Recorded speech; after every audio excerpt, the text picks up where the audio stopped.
Que nome damos a isto? Olá a todos e bem-vindos a mais um Que Nome Damos a Isto. Hoje continuamos a nossa conversa com Diogo Sousa, um imigrante português aqui na Polónia.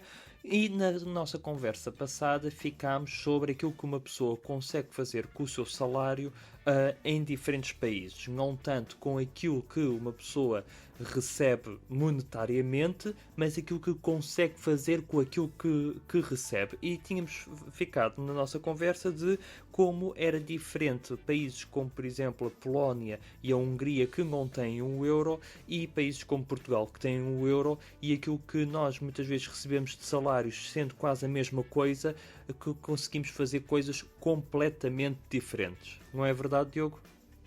Exatamente. Foi o que eu tive, só para teres um exemplo, eu enquanto estava no Porto, eu nessa altura, eu ainda estava a viver em casa dos meus pais. Quando me mudo para Budapeste, com um salário que não era significativamente superior, até era muito similar, e eu mudei-me para viver num estúdio, sozinho, não estou a falar num estúdio, então, uma coisa de 30, 35 metros quadrados, que, by the way, em critérios de habitação em Portugal, é como morares num sótão, que as pessoas não sabem como é que tu vives num apartamento com 30 ou 35 metros quadrados se vives em Portugal, enquanto na Polónia, noutros países mais Europa Central, é uma coisa perfeitamente normal. E vives bastante bem até. Sim, exatamente, principalmente se vives sozinho. E eu mudei-me para Budapeste, num estúdio, zona central da cidade, e o salário que recebia, ou seja, o que eu estava a pagar, renda e despesas da casa, era 1/3 do meu salário. Ou seja, tinha 2/3 do meu salário para o que eu fiz, para fazer o que me apetecesse. As coisas que quisesse. Exatamente, seja despesas do dia a dia, de compras, de sair, de conhecer sítios à volta, o que fosse. Ou seja, viver. Basicamente. Exatamente. Viver. Não sobreviver, mas viver. Bem, Diogo, passando agora para o tema das eleições. Nas próximas eleições legislativas, normalmente as pessoas que vivem no estrangeiro ou se dirigem aos consulados para votar presencialmente ou recebem o voto por correspondência. Eu recebo por correspondência, mesmo estando em Varsóvia, prefiro receber por correspondência. E a minha pergunta é, ponto número 1, vais votar, sim ou não? E ponto número 2, tu, enquanto migrante, alguma vez te sentiste representado? Ponto 1.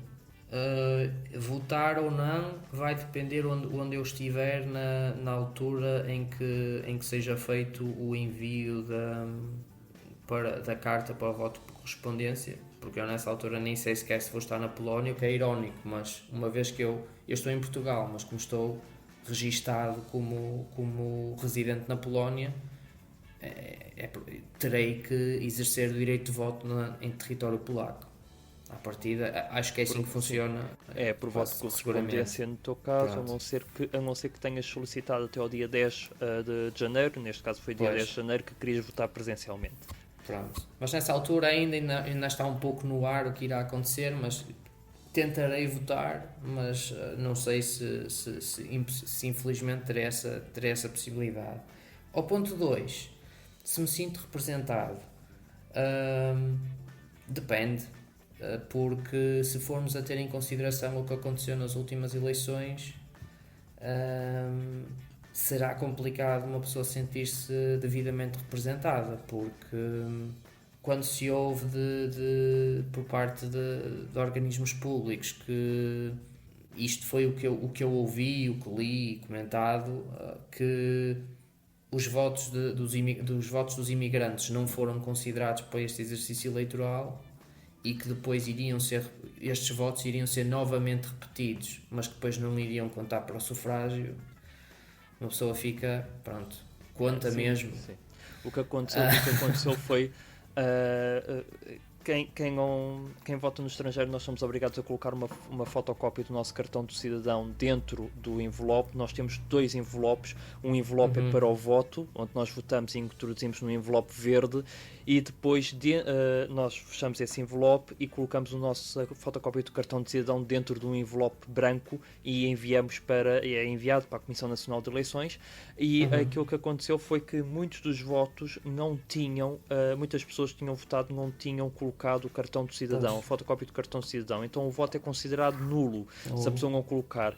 E aquilo que uma das mensas fez foi colocou os votos das pessoas que tinham o cartão de cidadão e que não tinham o cartão de cidadão. Então toda essa pilha de votos que estava dentro desse cesto acabou por ser anulado. E foi obrigatório fazer-se de novo. Aquilo que não foi nada agradável foi que tínhamos sabido quais eram o resultado das eleições a nível nacional. O Parlamento ia tomar posse sem os deputados do Círculo da Europa e do Círculo fora da Europa. Ou seja, nós até tínhamos, migrantes, tínhamos o poder, se quiséssemos, voltar a pôr, por exemplo, o CDS no Parlamento, que o CDS tinha saído do Parlamento nestas eleições. Se nós quiséssemos, nomeávamos uma pessoa do CDS e voltava ao Parlamento e tinham que refazer aquilo tudo. Quem diz o CDS diz outros partidos mais pequenos que normalmente não conseguem ter votos suficientes para a sua representação. Sim, mas isso de facto, infelizmente aconteceu. Então, basicamente, nós só temos 2 representantes aqui pela Europa. Somos milhões cá a viver fora de Portugal. E só temos 2 representantes. Achas que é o suficiente? Em comparação a Lisboa e Porto... até se formos a ver, só para teres uma ideia, 2 é como se tivéssemos a mesma dimensão que Porto Alegre. E ou o mesmo número de habitantes que Porto Alegre. Achas que deveria haver alguma alteração no número de deputados pelo Círculo da Europa e pelo Círculo fora da Europa? É uma boa questão. Eu tenho uma perspectiva um pouco alternativa a nível de como é que devem ser distribuídos esse número de votos, porque eu também olho um pouco para o facto de estarmos fora. É uma ideia que pode ser um pouco complicada de explicar, mas essencialmente eu acho que quem está residente em Portugal deve, de certa forma, acabar por ter o mesmo poder ou mais poder do que quem está fora de Portugal para decidir o que acontece em Portugal. Não, mas há pessoas que saíram de Portugal, por exemplo, eu saí de Portugal, mas eu não queria sair de Portugal, eu fui obrigado a sair por questões económicas, e há muitos jovens que saem porque o trabalho é mal pago, não é questão do trabalho ser mal pago, mas aquilo que recebem como salário não conseguem fazer face às despesas. Sim, por exemplo, se o salário ser mal pago...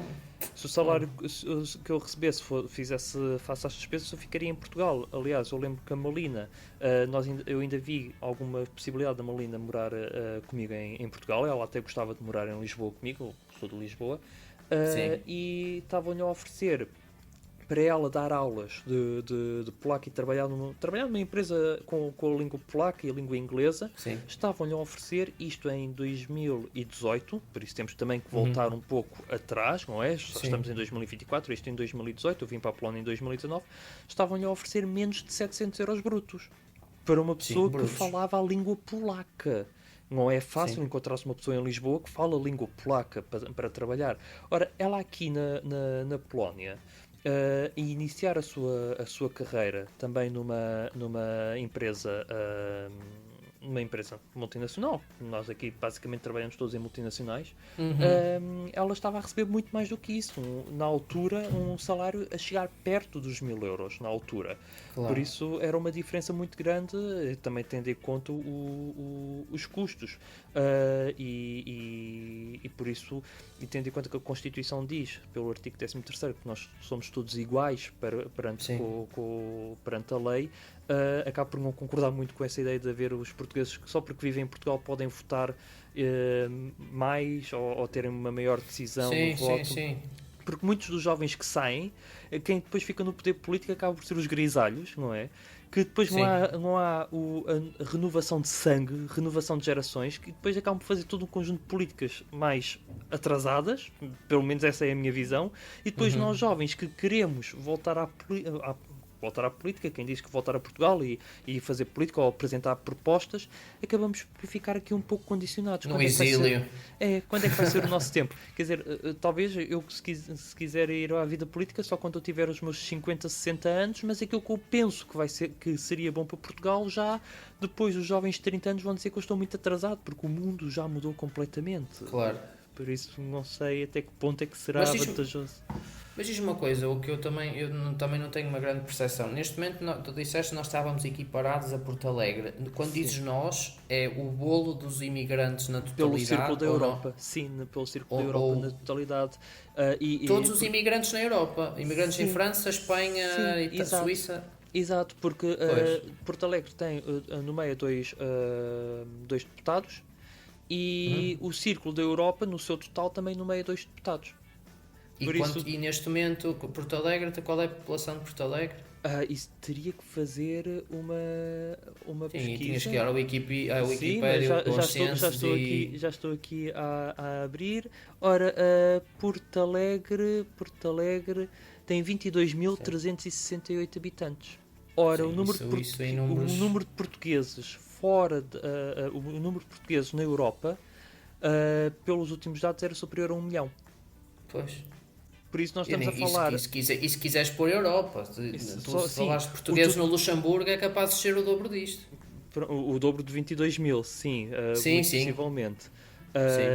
Mas sim, basicamente é este, ou seja, nós temos mais de 1 milhão de portugueses só pelo Círculo da Europa a ser representado por 2 deputados, e temos 22 mil portugueses no município de Porto Alegre, não querendo denegrir Porto Alegre, aliás tem um excelente polo universitário e é uma área de grande desenvolvimento de conhecimento. Sim, é um termo de comparação. Mas como termo de comparação de um local com 22 mil habitantes no interior de Portugal, que está cada vez mais deserto, tem o mesmo número de deputados a representá-los que tem 1 milhão de pessoas. Claro. E isto fora da Europa, não estou a contar com fora da Europa, mas o número de deputados fora da Europa é também 2. Por isso existe um total de 4 deputados pelo Círculo de Imigrantes, 2 para quem é fora da Europa, que representa América do Norte, Central, América do Sul, África, Ásia e Oceania, e 2 para quem está dentro da Europa. A Europa não é a União Europeia, mas sim todos os países da Europa. Ou seja, no total temos 4. No total são 4. 2 da Europa, 2 da Europa e 2 fora. E 2 fora. Por exemplo, a mim e a ti só representam os da Europa. Claro. Mas pondo isso em perspectiva, temos 2 da Europa, 2 fora da Europa, para um universo de imigrantes que eu diria que no total, em números, somos pelo menos 1,5 milhão, 2. Sim, um pouco superior. Há estudos que dizem que a terceira maior cidade portuguesa era Paris. Ou seja, o número de portugueses existentes, em primeiro lugar, estavam existentes e a viverem. Primeiro era Lisboa, depois era Porto e depois era Paris. Dado o número de imigrantes a viverem lá. E pronto. Sim, mas sim, considerando esses números, de facto não é uma proporção que seja muito justa, e eu até suponho que tal aconteça, não sei se até tal não acontece com outros países. Até teria muita curiosidade em perceber, por exemplo, no universo mesmo da própria Polónia, qual é o número de deputados representados na Europa, em proporção ao número de imigrantes que eles têm, que também é significativo. Também gostaria de saber se é um problema só nosso ou se acontece com os outros países que pertencem à União. À União, sim. Bem, Diogo, uma vez mais, como disse, nós já passámos em largo prazo o nosso tempo. Muito obrigado por teres aceitado o meu convite de vir partilhar um pouco aqui a tua opinião e também a tua visão enquanto português que está a viver fora de Portugal. Quanto a todos os que nos estão a ouvir, muito obrigado por nos terem ouvido até agora. Por favor, partilhem nas vossas redes sociais, sigam-nos nas nossas redes sociais e desejo-vos a continuação de uma excelente semana. O que não mudamos a isto teve o apoio do Centro Europe Direct do Algarve e do Postal do Algarve.